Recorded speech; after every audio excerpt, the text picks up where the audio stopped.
Boas tardes, boas noites. Dando continuidade à nossa leitura do livro A Caminho da Luz, uma vez percorrido todo esse início sobre a constituição das diferentes sociedades e agrupamentos na Terra, depois também de comentários sobre os egípcios, hindus, indo-europeus, os israelitas e a própria China, Emmanuel agora começa a tratar dos gregos, que se localizam na história para nós há 500 anos antes de Cristo, aproximadamente, e para o mundo ocidental essa presença inicia com a mitologia grega, que ela serve de base para o início da filosofia, né? Então vamos lá, capítulo 10, a Grécia e a missão de Sócrates. Nas vésperas da maioridade terrestre. Então vejam, só para fazer um parênteses aqui, a Terra era um planeta primitivo. Com a vinda dos capelinos, ele se tornou um planeta de provas e expiações, e que está passando por um amadurecimento e que presentemente será transformado de um planeta de provas e expiações para um planeta de regeneração. Daí a importância dessa discussão filosófica toda. Começa Emmanuel. Examinando a maioridade espiritual das criaturas humanas, enviou-lhes o Cristo, antes de sua vinda ao mundo, numerosa corte de espíritos sábios e benevolentes, aptos a consolidar de modo definitivo essa maturação do pensamento terrestre. As cidades populosas do globo enchem-se, então, de homens cultos e generosos, de filósofos e de artistas, que renovam para melhor todas as tendências da humanidade. Grandes mestres do cérebro e do coração formam escolas numerosas na Grécia, que assumia a direção intelectual do orbe inteiro. A maioria desses pensadores, que eram os enviados do Cristo às coletividades terrestres, trazem do círculo retraído e isolado dos templos os ensinamentos dos grandes iniciados para as praças públicas, pregando a verdade às multidões. Então, quando ele coloca que todo esse conhecimento, todos esses ensinamentos estavam contidos em templos, é porque na antiguidade toda essa discussão filosófica ela era praticada justamente nesses templos dos deuses da mitologia, né? Na mitologia grega, vários deuses tinham seus templos e os seus oráculos e as suas pitonisas, e era nesse local que eram tratados assuntos, basicamente para aqueles iniciados, aqueles que manifestavam algum interesse filosófico, né? Lembrando que para ter esse interesse filosófico há que se praticar o ócio. O ócio é esse tempo para pensar sobre o pensamento, né? Já quem não é afeito a ócio, então não negação do ócio, vai fazer negócio, né? Então, o negócio é para aqueles que não, entre aspas, pensam, né? Isso simploriamente falando. Assim como a organização do homem físico exigira as mais amplas experiências da natureza, antes de se fixarem os seus caracteres biológicos definitivos, a lição de Jesus, que representa o roteiro seguro para a edificação do homem espiritual, deveria ser preenchida pelas experiências mais vastas no campo social. Então, é claro, né? O homem, a partir do momento em que ele intensifica a sua vida coletiva, e daí surgem os interesses diversos, os conflitos, enfim, toda essa forma de se relacionar, esses conflitos, essa moral estabelecida, essas regras, por não serem perfeitas, porque não são mesmo, né? Denotam a necessidade de algo mais amplo, que é justamente a palavra de Jesus para a cooperação mútua, né? E não a competição mútua. E isso é uma maturidade na forma de pensamento, né? É por essa razão que observamos, nos 5 séculos anteriores à vinda do Cordeiro, uma aglomeração de inúmeras escolas políticas, religiosas e filosóficas, dos mais diversos matizes, em todos os ambientes do mundo. Atenas e Esparta. Então, também aqui um preâmbulo. A Grécia, ela era constituída por várias cidades.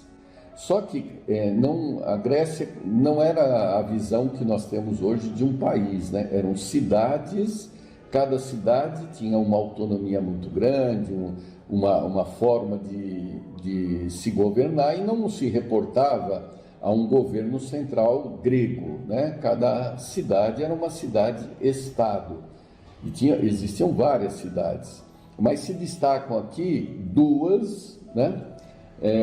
Que Emmanuel caracteriza muito bem, que é Atenas e Esparta. Começa novamente. Muitas teorias científicas que provocam o sensacionalismo dos vossos dias com inovações ultramodernas foram conhecidas da Grécia, em cujos mestres têm os seus legítimos fundamentos. Em matéria de doutrinas sociais, grandes ensaios foram realizados, divulgando-se a mais farta colheita de ensinamentos. E quando meditamos no conflito moderno entre os estados totalitários, fascistas ou comunistas e as repúblicas democráticas, devemos volver os olhos ao passado, revendo Atenas e Esparta como 2 símbolos políticos que nos fazem pensar na plena atualidade da Grécia antiga. Bem, esse livro, como já comentamos várias vezes, foi escrito em 1938, véspera da Segunda Guerra Mundial, mas que já ecoava na Europa os fundamentos políticos de cada país, a quem ele chama de países totalitaristas, né? Totalitarismo, né? Que é através da Alemanha no nazismo, através da Itália no fascismo, né? E até a União Soviética, à época, né? Com o comunismo. Em contrapartida, tem-se o oposto, que são as repúblicas democráticas, né? Que praticam a democracia. Então, num bloco os países totalitários e no outro bloco as repúblicas democráticas. E ele faz um paralelo, né, entre Atenas e Esparta, representantes dessas formas políticas de conduzir a própria nação. Retoma aqui Emmanuel. Os espartanos, sob o regime atribuído a Licurgo, nome que constitui apenas uma representação simbólica dos generais da época, vivendo a existência absoluta do Estado, não expressaram a mesma fisionomia da Alemanha e da Rússia atuais. Isso ele está falando em 1938, né? Ele está dizendo o seguinte: olha, Alemanha e Rússia, elas não têm o mesmo regime estabelecido por Esparta? E aí ele detalha. A legislação de Esparta proibia o comércio, condenava a cultura, cerceando o gosto pessoal em face das bagatelas encantadoras da vida e do sentimento. Decretou medidas de isolamento, né? Maltratando os estrangeiros, instituiu a uniformidade dos vestuários, incumbiu-se da educação das crianças através dos órgãos do Estado, mas não cultivava a parte intelectual, abalando todo o edifício sagrado da família e criando, muitas vezes, o regime do roubo e da delação em detrimento das mais nobres finalidades da vida. Então, essa ideia do Estado absoluto, do regime totalitário, de que tudo é para o Estado, Emmanuel faz uma correspondência com a cidade-estado de Esparta, né? E por quê? Porque era uma cidade militaresca, né? Ela era conhecida pela sua força militar, né? Por outro lado, e ainda ele fecha, por essa razão, Esparta passou a história como um simples povo de soldados espalhando a destruição e os flagelos da guerra, sem nenhuma significação construtiva para a humanidade. E agora, né, ele coloca o contraponto, né? Atenas, ao contrário, é o berço da verdadeira democracia, povo que amou profundamente a liberdade, sua dedicação à cultura e às artes, iniciou também as outras nações no culto da vida, da criação e da beleza. Seus legisladores, que, como Solon, eram filósofos e poetas, reformaram todos os sistemas sociais conhecidos até então, protegendo as classes pobres e desvalidas, estabelecendo uma linha harmônica entre todos os departamentos da sociedade, acolhendo os estrangeiros, protegendo o trabalho, fomentando o comércio, as indústrias, a agricultura. Bem, vamos fechar essa parte dele sobre Esparta, né? Continua ainda. Lá começou o verdadeiro regime de consulta à vontade do povo, que decidia em assembleias numerosas todos os problemas da cidade venerável. E é fácil reconhecer aí o início das democracias modernas, que agora se organizam nas transições do século XX para a repressão de todas as doutrinas nefastas da força e da violência. Veja, é um comentário muito forte de Emmanuel, né, sobre as diferentes formas de governo, né? É incomum ele ser tão claro e preciso sobre o que acontece hoje, né? E podemos dizer hoje mesmo, porque isso, apesar da década de 1930, né, é presente, né? A ideia do totalitarismo, do Estado como absoluto, como controlador de toda a sua população, ainda encontra muitos exemplos aqui na Terra, né? Presentemente. Não vou nominar países, porque não é a finalidade da doutrina, tampouco, né, na casa de Fabiano. Nós não podemos criticar nenhuma religião, nem nenhuma nação, nada nesse sentido. Mas nós estamos enxergando claramente, né, o que vem acontecendo no mundo, né?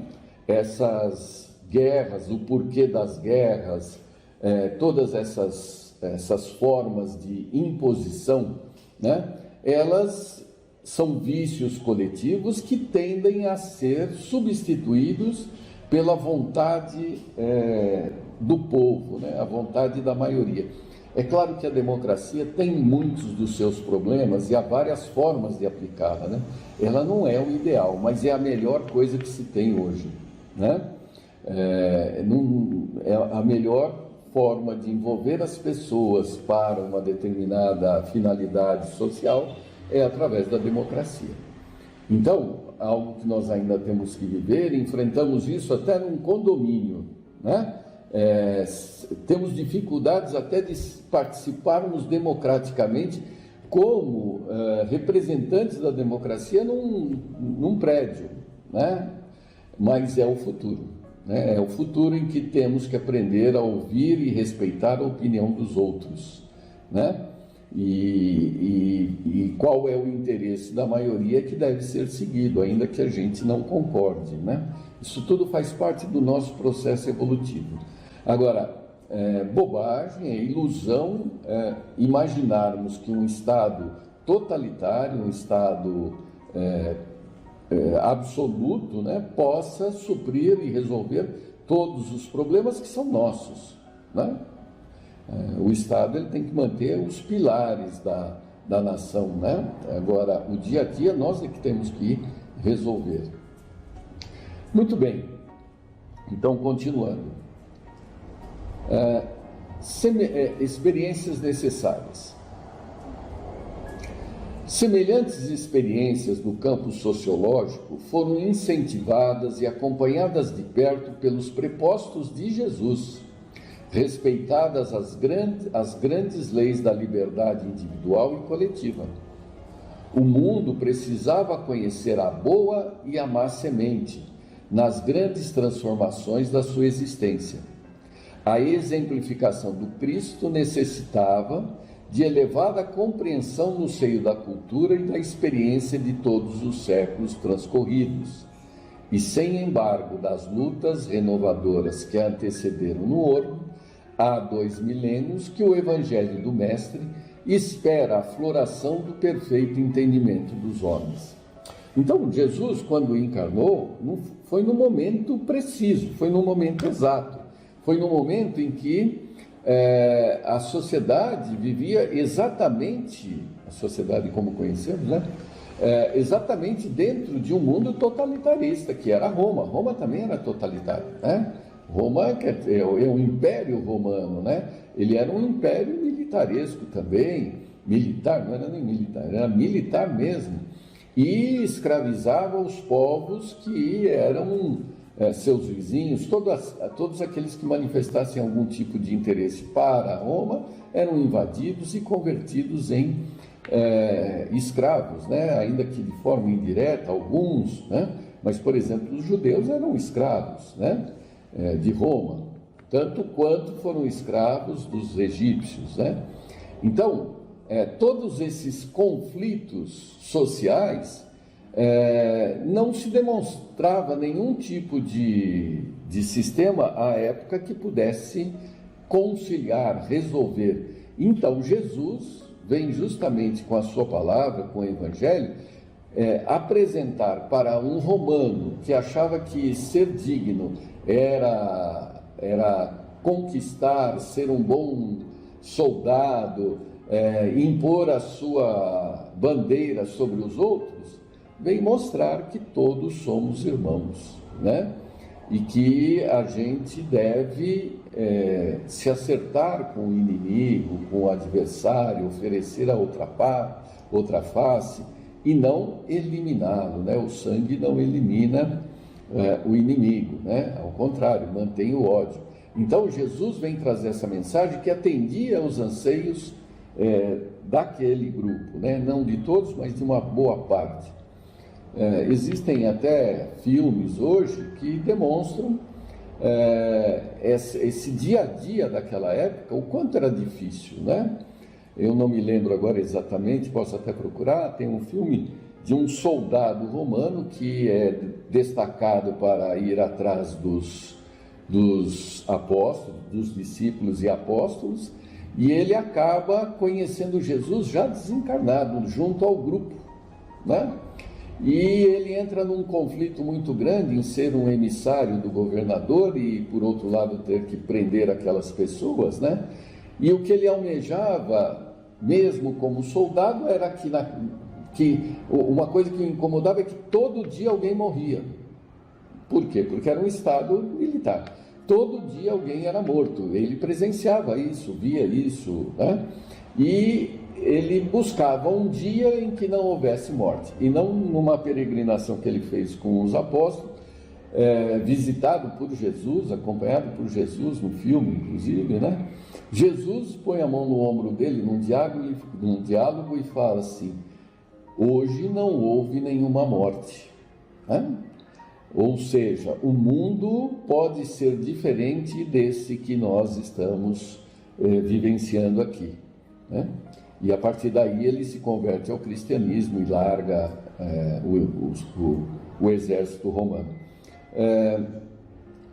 Isso era uma coisa recorrente, ainda hoje é assim, né? Ainda hoje, porém, de uma outra forma. Há lugares em que a violência é intensa, né? É intensa, constante, endêmica, né? E é difícil imaginar um dia sem mortes. Felizmente, nós estamos privados dessa prova, né? Estamos num país e num momento em que essas ocorrências não nos tocam, como uma oportunidade de nos antecipar e representar esta palavra de demonstração da paz, né? Do amor, do convívio, que é a obra do Evangelho. Já estourou nosso tempo, na semana que vem continuaremos falando sobre a Grécia e seus representantes. Prazer em revê-los, até mais.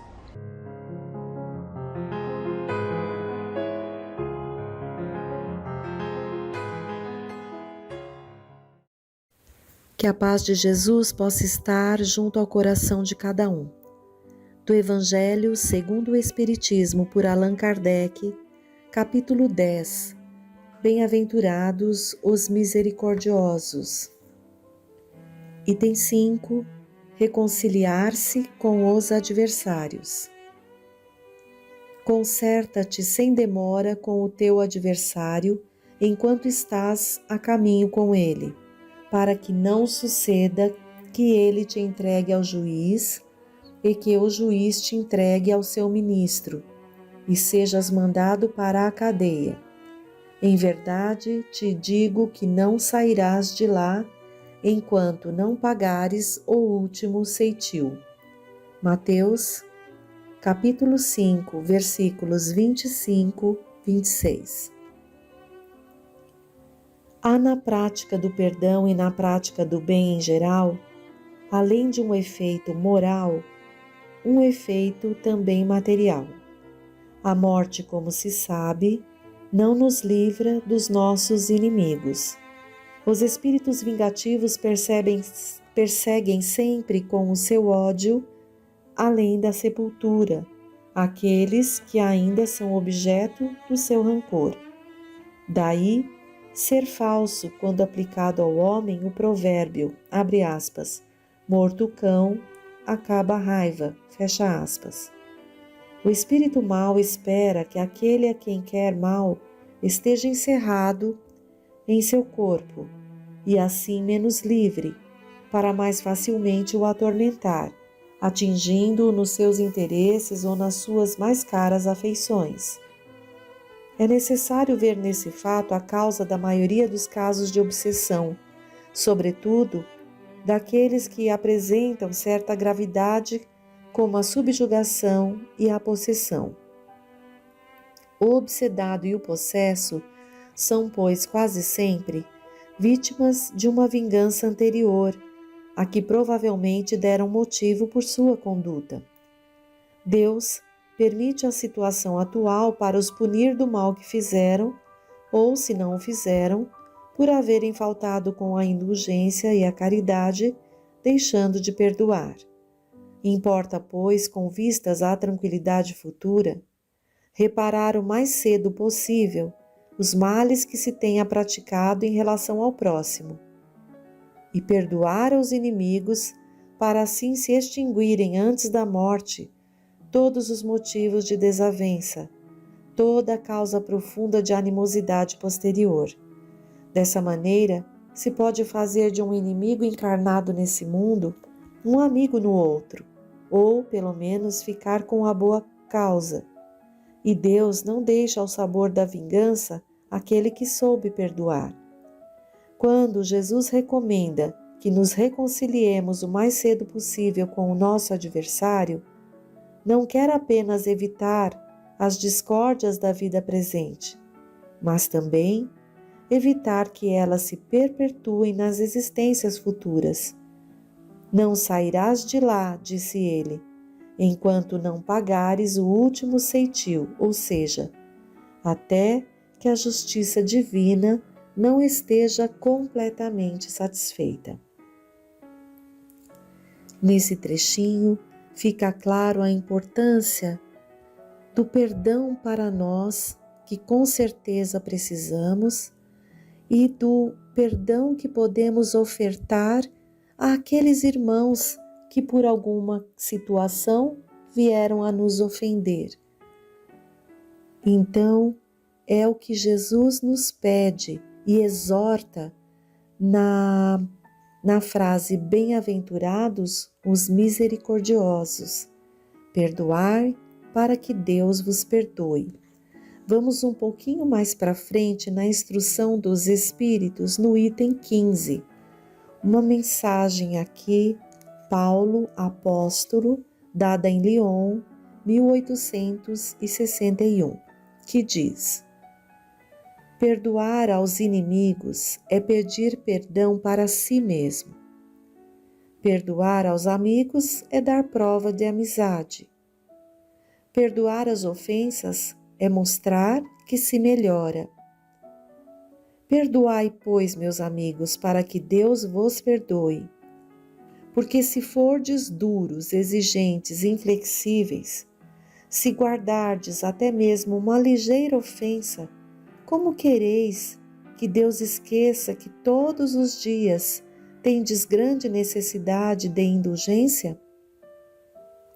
Ó, infeliz daquele que diz, eu jamais perdoarei, porque pronuncia a sua própria condenação. Quem sabe se, mergulhando em vós mesmos, não descobrireis que fostes o agressor? Quem sabe se nessa luta que começa por um simples aborrecimento e acaba pela desavença, não foste vós a dar o primeiro golpe? Se não vos escapou uma palavra ferina, se usastes de toda a moderação necessária? Sem dúvida, o vosso adversário está errado ao se mostrar tão suscetível, mas essa é ainda uma razão para serdes indulgentes e para não merecer ele a vossa reprovação. Admitamos que fosseis realmente o ofendido em certa circunstância. Quem sabe se não envenenastes o caso com represálias, fazendo degenerar numa disputa grave aquilo que facilmente poderia cair no esquecimento? Se dependeu de vós impedir as consequências e não o fizestes, sois realmente culpado. Admitamos ainda que nada tendes a reprovar na vossa conduta, e nesse caso, maior será o vosso mérito se vos mostrardes clemente. Mas há duas maneiras bem diferentes de perdoar. Há o perdão dos lábios e o perdão do coração. Muitos dizem do adversário, abre aspas, eu o perdoo, fecha aspas, enquanto que interiormente experimentam um certo prazer pelo mal que lhe acontece, dizendo-se a si mesmo que foi bem merecido. Outros dizem, abre aspas, perdoo, fecha aspas, e acrescentam, abre aspas, mas jamais me reconciliarei, não quero vê-lo pelo resto da vida, fecha aspas. É esse o perdão segundo o Evangelho? Não. O verdadeiro perdão, o perdão cristão, é aquele que lança um véu sobre o passado e o único que vos será levado em conta, pois Deus não se contenta com as aparências, sonda o fundo dos corações e os mais secretos pensamentos, e não se satisfaz com palavras e simples fingimentos. O esquecimento completo e absoluto das ofensas é próprio das grandes almas. O rancor é sempre um sinal de baixeza e de inferioridade. Não esqueçais que o verdadeiro perdão se reconhece pelos atos, muito mais que pelas palavras. Nesse trechinho aqui que Paulo nos coloca, já no comecinho, quando ele diz perdoar aos inimigos é pedir perdão para si mesmo, traz uma reflexão muito importante, porque nós sabemos que, como espíritas, tivemos e teremos ainda outras existências. E se essa existência que estamos tendo nesse momento é o melhor que nós conseguimos chegar, imaginem as existências anteriores, pois que precisamos reconhecer as nossas dificuldades, sim, olhar para dentro de nós e vermos ainda quantos impulsos violentos, quantas vezes maltratamos ao outro, ferimos, usamos de palavras ferinas, como se diz aqui, ou vibrações, pensamentos difíceis que chegam também, o qual seremos responsáveis. Então, ainda precisamos muito do perdão do próximo. Então, eu preciso perdoar ao próximo que me ofende, pois que estamos ombro a ombro nessa senda do progresso, aprendendo um com o outro.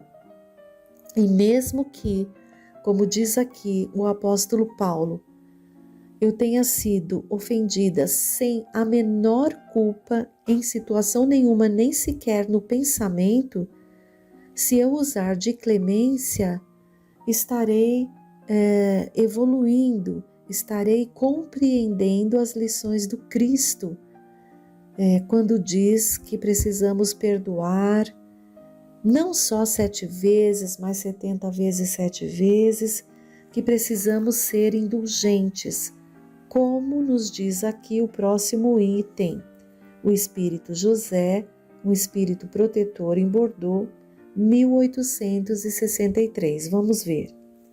No item 16, ele nos diz: Espíritas, queremos hoje falar-vos da indulgência, esse sentimento tão doce, tão fraternal, que todo homem deve ter para com os seus irmãos, mas que tão poucos praticam.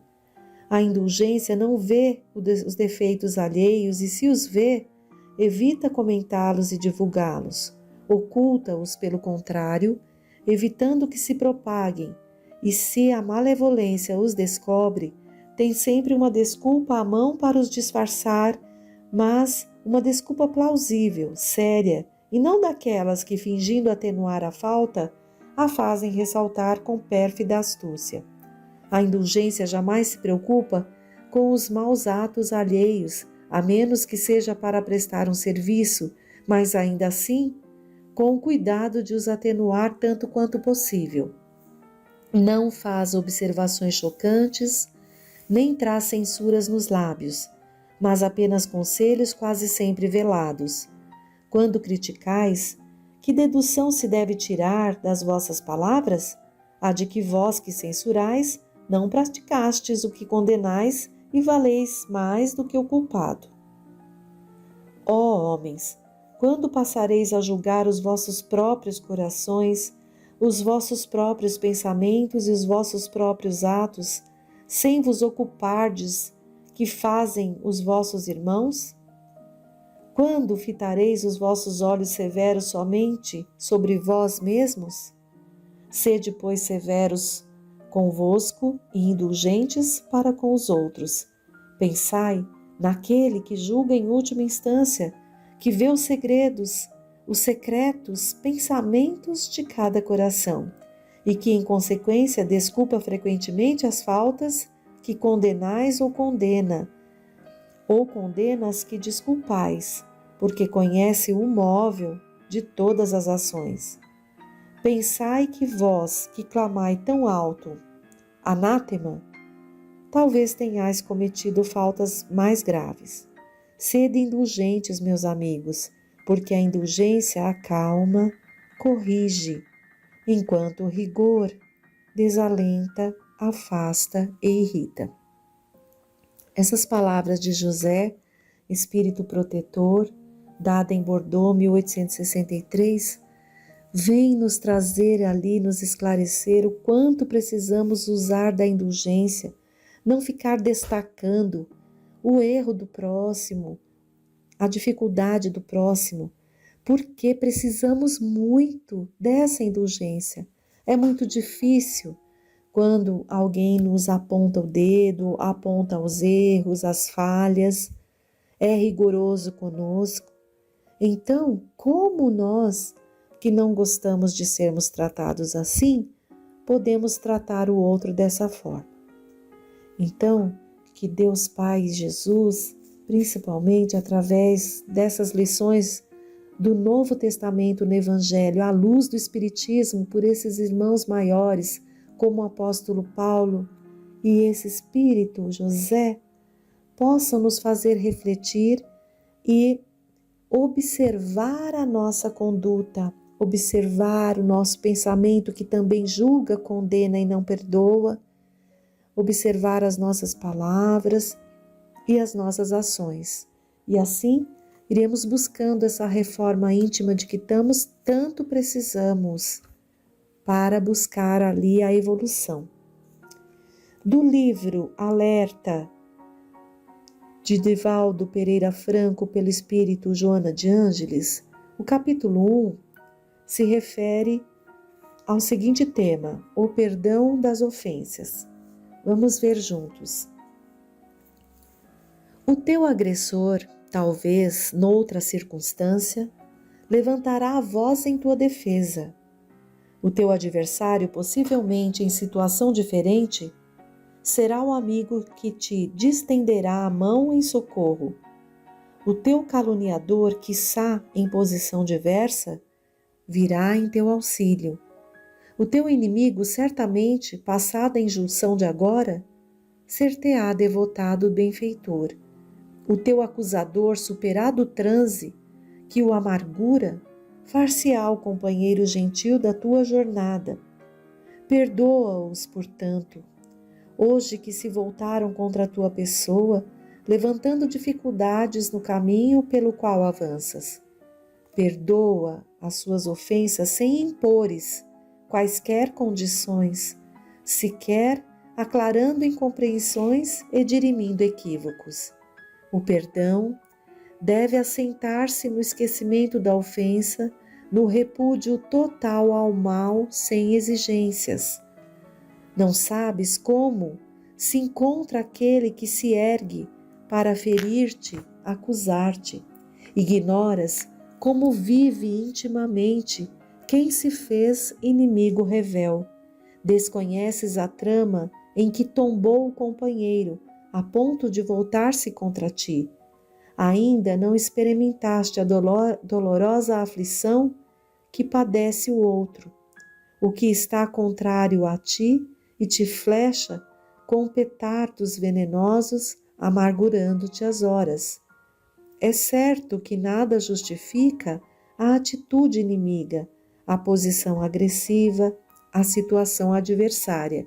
No entanto, se fosse ele, talvez agisses da mesma forma ou pior. Para evitar que isto te aconteça, exercita o perdão, preparando-te para não tombares na rampa por onde outros escorregaram. Quem perdoa ofensas, adquire paz e propicia a paz. Quem esquece o mal de que foi vítima, vitaliza o bem de que necessita. Nunca te faças inimigo de ninguém, nem aceites o desafio dos que se te fazem inimigos, sintonizando na faixa deles. Se não conseguires superar a injunção penosa que os teus inimigos criam, ora por eles e pensa neles com paz no coração. O inimigo é alguém que enfermou.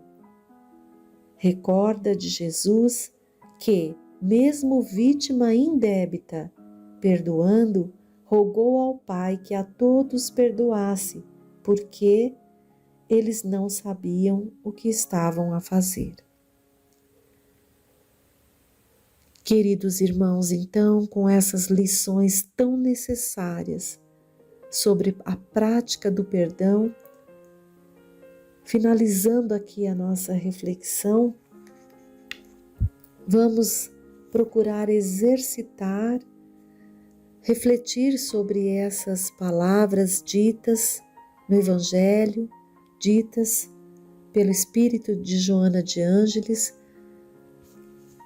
e tanto podemos ali reconhecer que necessitamos do perdão, pois que ainda temos muito a nos reformar intimamente. Então não exijamos de ninguém conduta perfeita, pois que nós mesmos estamos muito distante de ter, essa conduta perfeita. Então que Jesus nos auxilie, esteja com cada um de nós, para que possamos nos melhorar, nos olhar com bondade e nos cuidar, cada qual buscando sintonizar cada vez mais com o Mestre Jesus. Até o próximo encontro.